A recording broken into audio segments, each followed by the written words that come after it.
And you can say that it's just things. But some things are not just things. Right, that was the home where I told my family we were having my daughter. That was the home that housed the container of all the memories for my family and kids. That was the home where we entertained, right, for friends. It's not just things. Some things are more than just things. In this business, as leaders, we are going to lose things that we thought we were going to have forever. There are going to be things that you have that you think are permanent that will be taken away. How many of you in the room, by a show of hands, in your journey just to be in this room, have been through your own fires and have had people come and go, things come and go, situations come and go, things that you thought would forever be here are not? Who has been through that just to get in this room? We all have. So when we're here talking about leadership, leadership is the mindset to endure and keep going in spite of the fires that we have to face. It's not the circumstance, it's how we choose to respond and, dare I say, rise when we face the fires in our life and in our business. What's crazy, people ask me, they go, Blake, why did you stay? Because I was one of two people in my entire neighborhood that stayed. We were not supposed to stay. I never doubted. Never in my mind did I think I was leaving. I don't know why.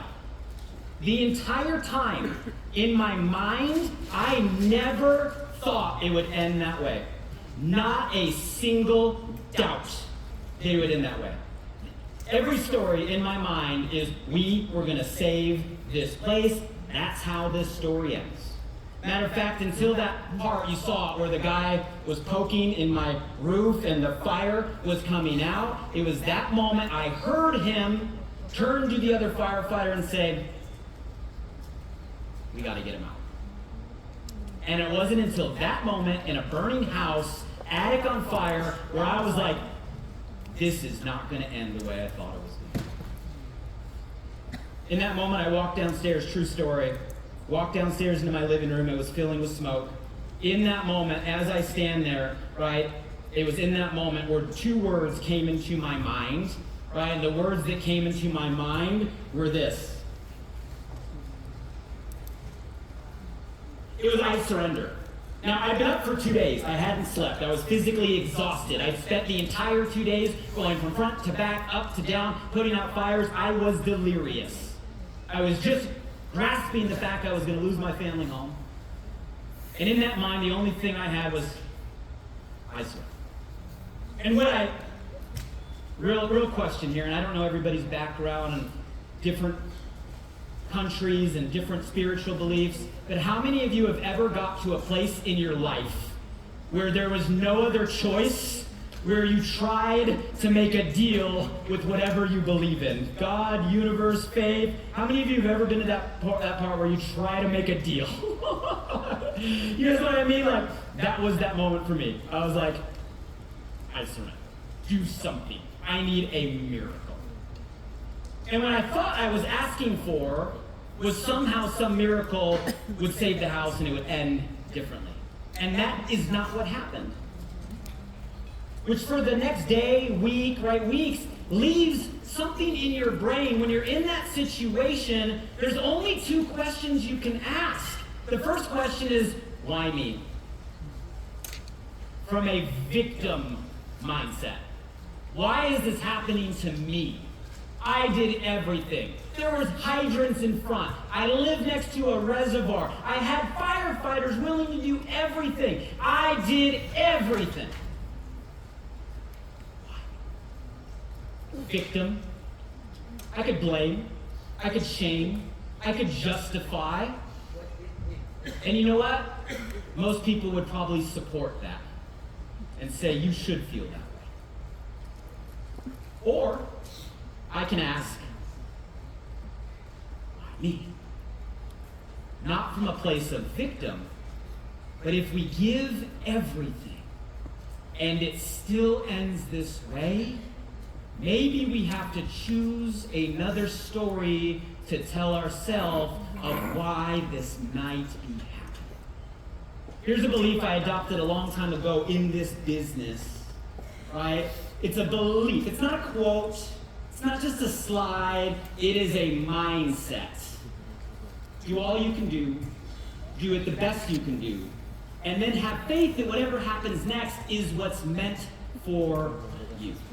You guys, as a leadership, I think that's a belief system, an operating system. We have to do all we can do. The best we can do. And only you know if right now you're doing all you can do.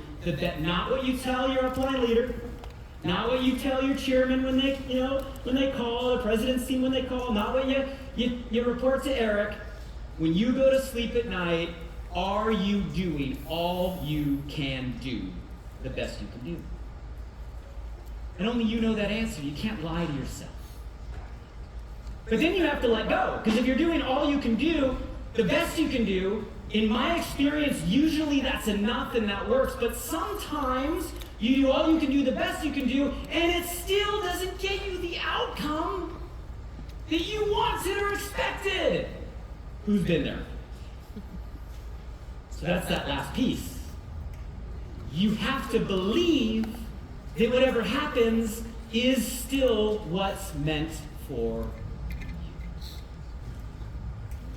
We choose that story in this business. We run into a fire. Are we blaming the company? Are we blaming our leader? Are we blaming our country? Are we blaming our politics? Are we blaming and finding an excuse? Or are we doing everything we can and then having a belief that whatever happens is the path we're meant? And you guys, I've learned through this business that sometimes in loss there is light. Meaning sometimes like the ashes are not the end of something. Sometimes the ashes are actually the beginning of something. Sometimes the destruction of what you had is actually the foundation of where you're meant to go. Does that make sense? And you guys, this wasn't a belief I got from my fire. This is a belief I got from 25 years building this business. Because I have the mindset or perspective that whenever things get really bad, it sucks. It's not fun. But I've also learned over time that sometimes those things, those setbacks, are the setups for what comes next. True? Yes. And there's gifts, if you look for gifts from the ashes. One of the gifts is you get very clear on what really matters. If you go through a hard time, it all of a sudden creates clarity of all the things that matter and all the things that don't. You all of a sudden get sensitized. You don't have time when your team comes to you with little things. I don't have time for the politics. I don't have time for the drama. I don't have time for the excuses. I don't have time. Because that's not what matters. What matters is we're on a mission. What matters is we want to transform lives. What matters is you have a goal. What matters is we can make an impact. What matters is where we're going. You don't have time for the things that don't really matter. The people that are focused on the little things, it's because they have lost sight of the big things. As leaders, we got to be able to focus on what is it that really matters, why we're here, and not put energy into the things that don't move us in that direction. One of the beautiful things, and I'm going to skip the video just due to time, but one of the beautiful things that started to happen is that all of a sudden community started to come together. Like a light of support. We have a special message. People from this industry, the whole channel, all of a sudden showed up in these meaningful ways. It was like the worst of circumstances, but the best of humanity. Insane! I lost everything one day, and the next day everything is refilling by just the generosity, kindness of people throughout my life and complete strangers. You guys, it really reinforced to me the power and importance of community in what we do. And I want to re-emphasize this because in this business, it's not about what you have. In this business, it's really about who you have. And your greatest asset is not your volume, it's not your sales, it's not your number of nutrition clubs. Your greatest asset is and always be your relationships and your connection with your team, with your people, and with your community. The groups that have the most growth, the brightest future, I promise you, are the ones that are most connected, like real connection, not superficial, not high, nice smile. Real, genuine relationships and caring with the people on your team. I know you all know this, we're in a room of leaders. How many of you have made relationships, real relationships, because of Herbalife, because of your team, that you know will last a lifetime by a show of hands? Because that is what this is about. And as a leader in the room, this might be just a reminder, because I know this is stuff we know, how much time and energy is going into actually connecting, getting to know, breaking bread with the leadership and the up-and-coming leadership within your team. Because that's the power of what we do. Now, I'll be straight with you guys. There's been times in my life where I've had a lot more than I have right now. But I felt more broken. And it's so interesting right now that I'm in a season where I physically have a lot less than I've ever had. That home and everything in it lost about $10 million that day. That's USD, that's a lot for me. But what's interesting is I'm in a time right now where I have a lot less, but I feel less broken. And I think it's because of a lesson I learned in this business, that your power is never tied to what you have or what you achieve. I had a mentor tell me when I went through a downtime, right? Because my story, 25 years, it went up, down, way up. Way down.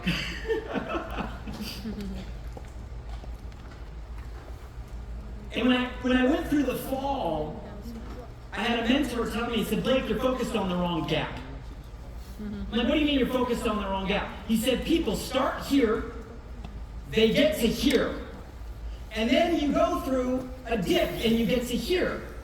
And most people, they can't stop focusing on where they were at the peak. Right? Here's where I was, here's where I am. And all they focus on is what they lost, what they don't have. They totally forgot where they came from. So I had a mentor who said, Blake, you're focused on the wrong gap. It's not your peak to where you are, it's where you started and how far you have come. And for me, that was a shift. Up until then, I was an achiever. Many of you guys are probably achievers. Achievers can do great things. They go for goals. We push ourselves hard. But for me, I had my identity tied to achievement. Which works when you're on the way up. Volume, income, number of clubs, supervisors. It works good when it's going this way. But if your identity, your self-worth, is tied to the metrics, what happens when you go the other direction? But if your identity, your power, is tied to what you overcome, you're constantly growing, you're constantly evolving, and you're not tied to the emotional roller coaster, right, of where we go.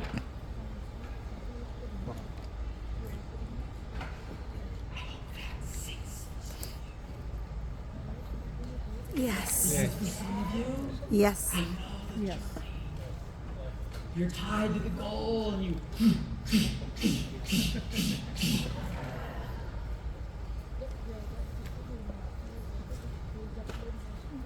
what you overcome and endure, that's who you are. That's your power. That's leadership. All the other stuff goes in seasons and cycles. I'm going to skip through the video, but this is a powerful, quick glimpse of what started to happen. I got to fast track this due to time. Well, what's crazy is I started to share my story. And I did not expect all of a sudden my story to go everywhere. I posted one video on, it wasn't even a video, I was too tired to post a video. I posted a drive folder of my camera roll. Next day I got called by one of the major news networks in the nation. And all of a sudden, I'm on nationwide news telling the story. And then the next day I'm called by another major media network. And now I'm on another major media network story. And then the next day I'm called by another major media network. And all of a sudden, I'm sharing my story, not just in the Palisades or Los Angeles or California, not even just in a nationwide platform. It started going around the world in world news. You guys know what the Super Bowl is? Super Bowl, like what we call football, right? Wow. I'm in the middle of the Super Bowl, and a commercial comes on, and it's my house and my family in the middle of a Super Bowl commercial. I had no idea. My phone starts blowing up. I just saw you on the Super Bowl as the face and the home of the LA Strong movement. And it goes viral, like absolutely viral, and starts opening up doors. Right, I'm gonna fast forward, because the message I wanna get to you is this. And it's been crazy, it's been crazy. When you walk the path that you're meant to, the universe has a strange way to clear the way. It clears the way. You can't fight the path that is meant for you. You can't screw up the path that is meant for you. You also shouldn't question or try to control the path that's meant for you. As leaders, we do that. We want to control it. Right? We want to go this way. And then you learn over time that the path you think is your path is going to turn left, right, up, down. It's never going to look the same that you want. You can't try to control it. You just got to keep walking through it. I also learned, guys, a very valuable lesson in those stories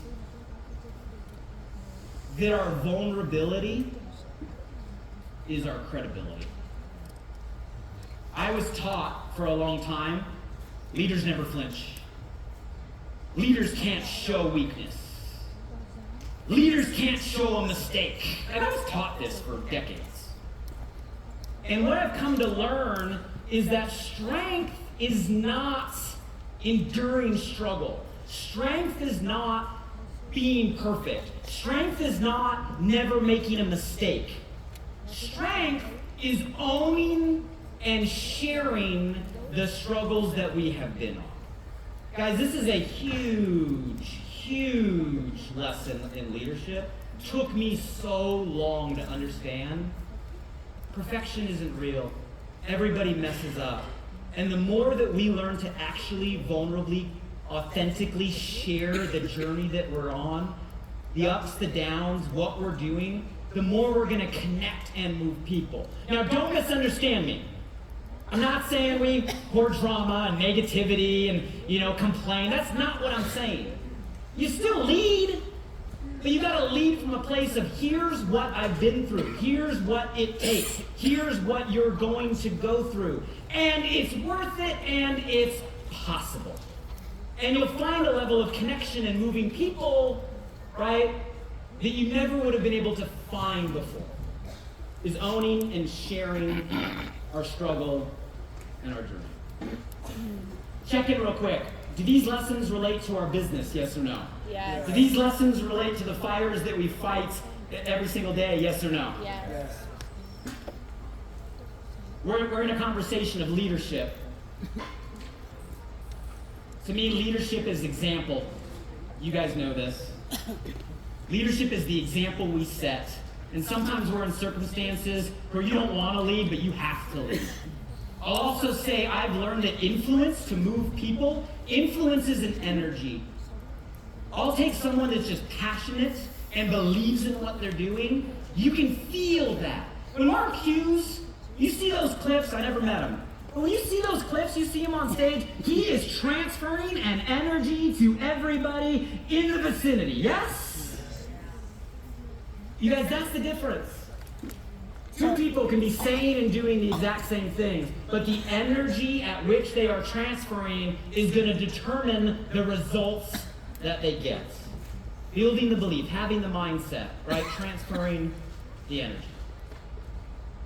I also think you don't have to always know all the answers. Right now, they're positioning me as like a leader of the Palisades and LA rebuild. I don't know anything about rebuilding houses. I know a lot about rebuilding businesses. I don't know anything about permitting. I don't know anything about politics. I don't know anything about the legal structures. But here's what I know. I don't need to know. I just need to know that the community knows. And if I am willing to listen and extract and tee up the answers, then I know that not one of us has to know everything, because all of us always knows everything. You guys, in this business, works the same way. You don't have to have all the answers. You just have to know the answers are in the community and be willing to listen, right, and guide. I'm not going to share this video. I'm going to fast track it due to time. I had a friend come up to my house. He leads a really, really big congregation in Los Angeles. And he sat down on my couch. That's my new rental in Venice. And he shared me a story from the Old Testament.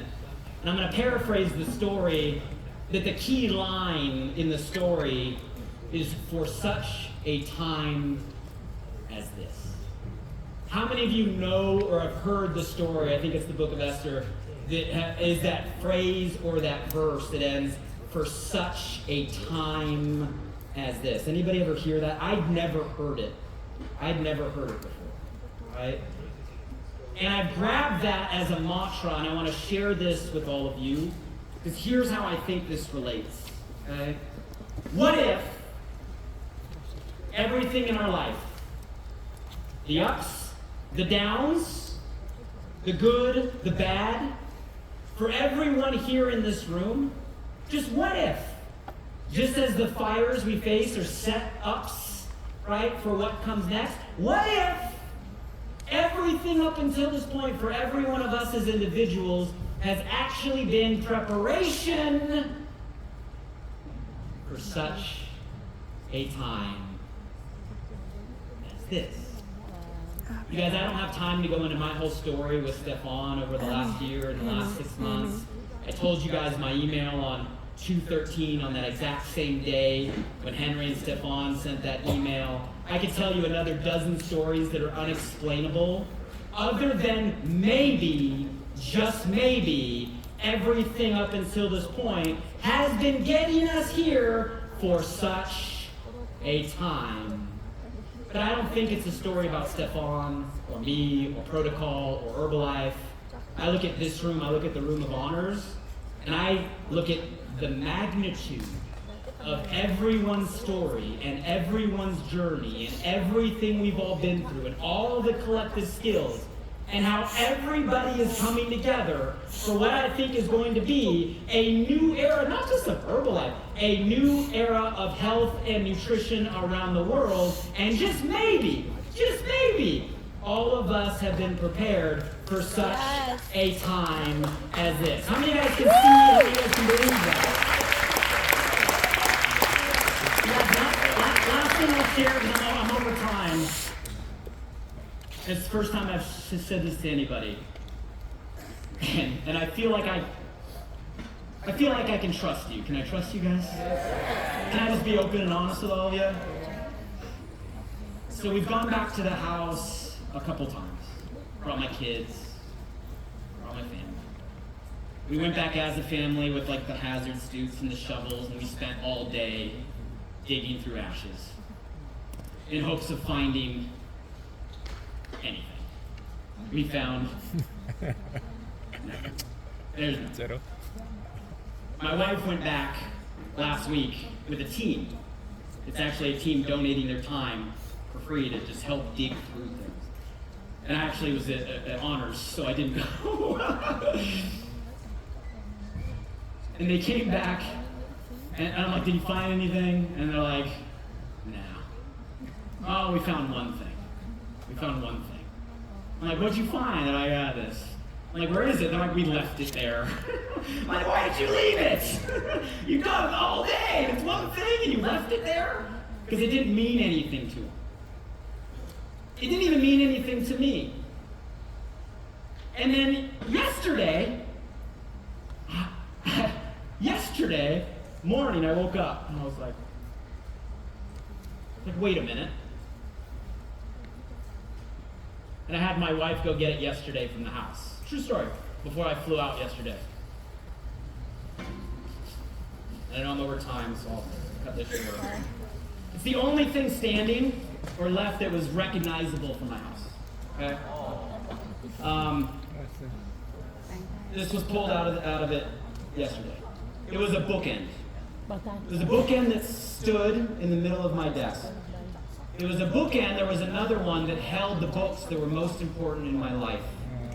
Think and Grow Rich, Why, things that changed my life, right? And I was like, I want that.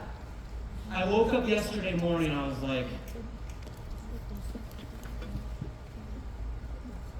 maybe, just maybe, there's a reason for everything. And all we have to do sometimes is maybe, just maybe, have a little bit of faith that there's a bigger plan, that we're here together to do something extraordinary for such a time. Woo! Thank you for allowing me to share my story. I hope that helps you get through